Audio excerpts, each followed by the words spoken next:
lot of people say your first time performing stand-up, first times anyway, performing stand-up is kind of like your first time having sex, but I don't like to talk about my days as an altar boy. If you don't like laughing at that joke, it's okay, because I was a priest for a while, well, for a night anyway, Halloween. I wanted to be as scary as possible to children, but I couldn't be Michael Jackson, you know, because I'm too black. And if you don't like laughing at that joke either, it's okay, because my personal hero was black, Jesus. And if you don't think Jesus was black, here's the way I see it. He was born into poor circumstances, not knowing his biological father. At the age of 12, he was pounding wine and hanging out with whores. And at the age of 30, he was executed by an all-white jury under questionable circumstances. He was either black or from Texas, and I wouldn't want to sully his name any further. Growing up Catholic is weird. Growing up Irish Catholic is really weird because your parents, they're really set in their ways, whether they be Catholic or not. That's the household I grew up in. Because my dad was really Catholic and my mom not so much. So we used to have breakfast in the morning. My dad would lead grace and he'd say, "Thank you very much, Jesus, for providing us with this wonderful, wonderful food." But before he could finish the grace, my mom would go, "Because Jesus was an awesome, awesome man. Let's eat." For the first 5 years of my life, I thought Jesus was a chef.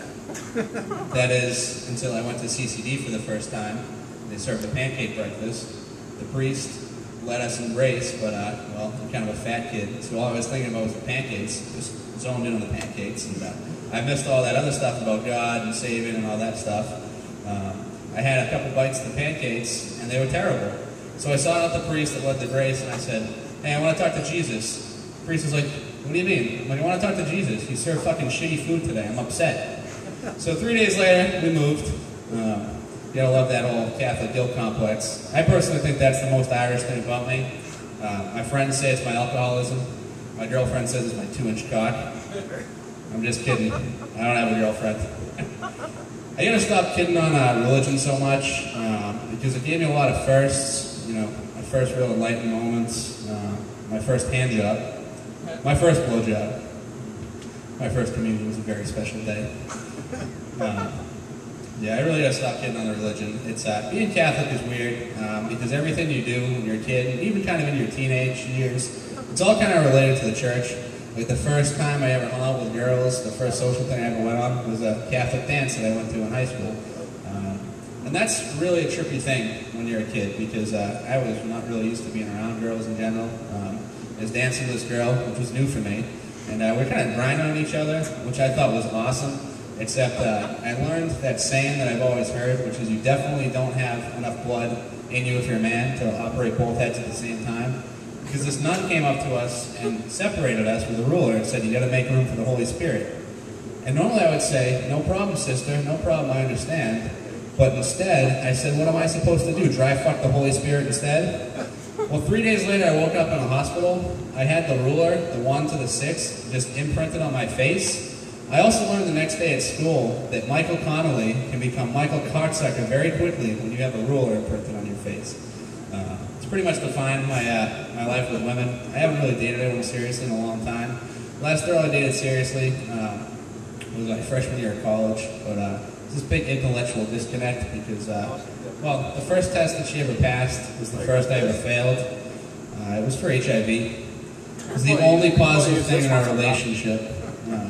Pretty much defined things since then. I buy everything in bulk on my New Year's because I have just these crazy, I don't know, I guess you'd call them foibles. These little things about me that kind of define my personality. But I buy everything in bulk, mostly to save money. But anytime I have a girl in my apartment, I find myself explaining why in the bathroom there's 100 pairs of rubber gloves, 10 packs of razor blades, and 100 rolls of toilet paper. And I haven't found a way to explain that without them running immediately out of the apartment.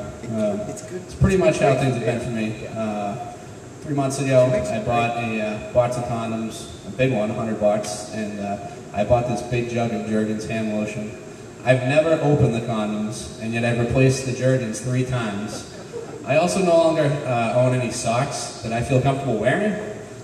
My roommates now have the same problem, which was even worse, but I don't really look at that as a masturbation issue. It's really more of an ADD issue, because when I get up in the morning, I walk into the shower, well, in the bathroom anyway, take a shower, I go to piss, which is pretty much what I do every day because I drink a lot, and I get my dick out, and then I forget, why the fuck am I in here? That is until I see the hand lotion. I'm like, alright, masturbation, let's go for it. So 35 seconds or so later, when I'm done, I look around, I kind of clean up a little bit, and I'm like, wait, what the fuck was I doing in here in the first place? I think I had to piss. I don't have to piss now. And I really don't remember. That is until I put my socks on. It's really a rough existence. I have some great friends here tonight. They've been really great with my struggles with women. They keep introducing me to new people, which is fun, except that I've kind of become their funny friend, or like my funny friend Mike, you know, things like that. And, my buddy who works at this restaurant, he introduced me to a girl a couple weeks ago, and I was a little off that night, and I noticed that when she looked at me, she didn't realize that funny meant mentally disabled. But I tried to roll with it as best as possible. She was a chef there. She was the chef at a steak restaurant, and I was like, man, I gotta impress her, so I'll try to be funny. So I stuck my hand out, and I was like, pleased to meet you. Forgetting, of course, that puns are the best form of contraceptives available on the market today. But surprisingly, she went for it.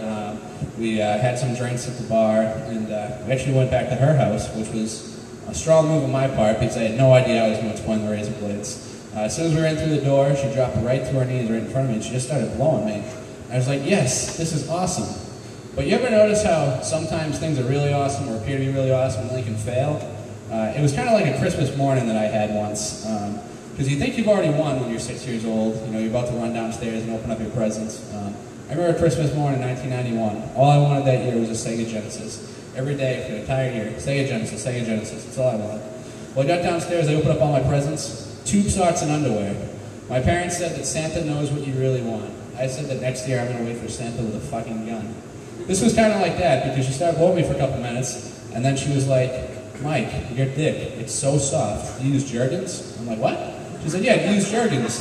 It reminds me of my grandson's bottom. I'm like, what the fuck? You have grandkids? She wasn't right when she said it, she was right then, because I was really fucking soft at that point. That also reminded me of Christmas. Not so much presents, not so much that year, but the following year when I was waiting for Santa with a gun, you know, to get my Sega Genesis. I was so certain that I heard Santa because I heard some noise from my parents' room, and I heard my mom cry out, come down my chimney, Santa. So I kicked through the door, all ready to get all of my presents, only to discover two things.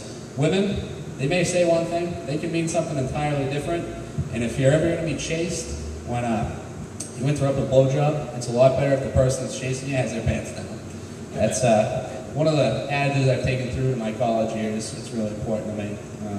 I struggle in general with telling these jokes, so I hope you will enjoy them. It's hard for me to put them down on paper, mostly because my entire inner monologue, is in Pig Latin. So it's really tough for me to have any coherent thoughts. Like today I was thinking about telling jokes, and instead of thinking normally, I was like, uye, uche, tele, joke about my penis. Kind of fucked that up, so I apologize. And I was like, man, I don't really know how to tell all these jokes about my penis. I've told so many, and like my penis has been irrelevant for such a long time. I'm really hoping that maybe, like parachute pants and things like that might make a comeback, because I figure if MC Hammer can come back and start rapping again, then maybe I can start, using my dick again. That's my hope anyway. That's about all I have tonight. I hope you enjoyed it. Thank you very much for coming.